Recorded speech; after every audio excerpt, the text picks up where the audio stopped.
this video, I'm going to be teaching you how to read and write in Arabic.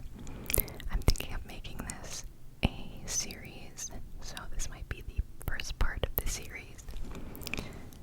And today we'll just be going over the alphabet, the Arabic alphabet. I don't know how long this video is going to be because there's quite a bit of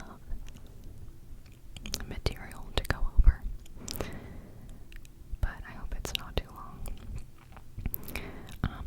I also thought that an Arabic video would be quite suitable to make since it is Ramadan. I might be a little late, but Ramadan Mubarak to everybody who participates. I know it's almost Eid and Ramadan's almost over, but I hope you guys had a wonderful month, and I hope that your fasting has been easy. I just also wanted to bring to your attention what's happening in Gaza, and especially since it's Ramadan, it's been especially difficult for the families in Gaza. So just a reminder, if you are financially able, please donate to the families in Gaza if you can.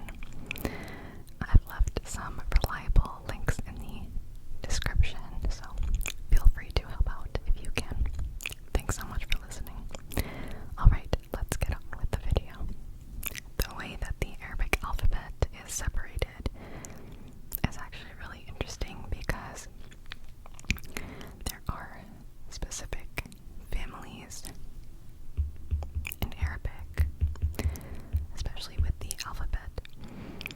So for example, this letter and this letter are in one family, and when letters are in a family, that means that they behave the same way once they're in a word. And you'll understand what I'm talking about when we're going over how to write. But if you haven't already noticed, Arabic is written from right to left and not left to right like most languages. So it's written from right to left. Okay, there are how many letters? Let's count. 1, 2, 3, 4, 5, 6, 7, 8, 9, 10, 11, 12, 13, 14, 28. There are 28 letters in the Arabic alphabet. And we also have vowels. I don't really know if you can consider those letters per se, but yeah, we'll also go over the vowels. In Arabic, a letter can be written in 4 different ways. For example, here, I'm just using this like base, I don't know where, I just got this from Google. I guess it's from this website, but you can have the letter isolated right here, for example, which means that this is how it's written when it's by itself and it's not part of a word. You can also have it initially. So initial, let me just highlight that, which is when it's at the beginning of a word. Also, there is medial. So of course when it's in the middle of a word, and then when it is at the end of a word, so the final. Okay, for example, the first letter that we can go over is alif. Alif. And alif is just written like this. It's just a straight line. So this is alif.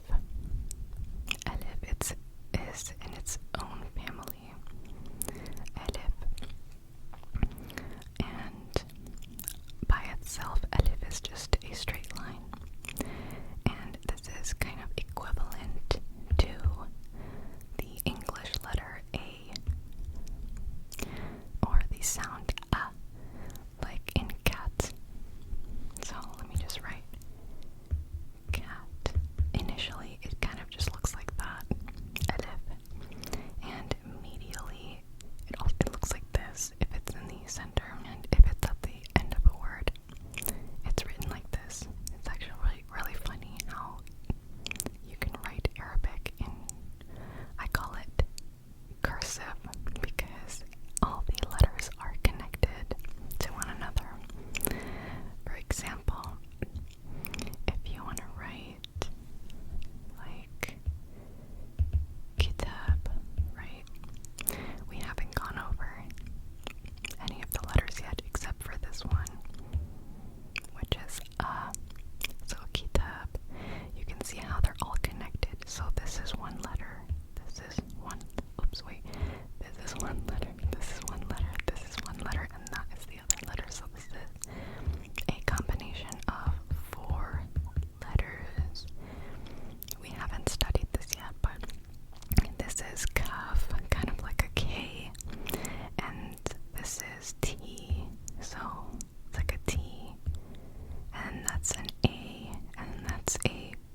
Oops.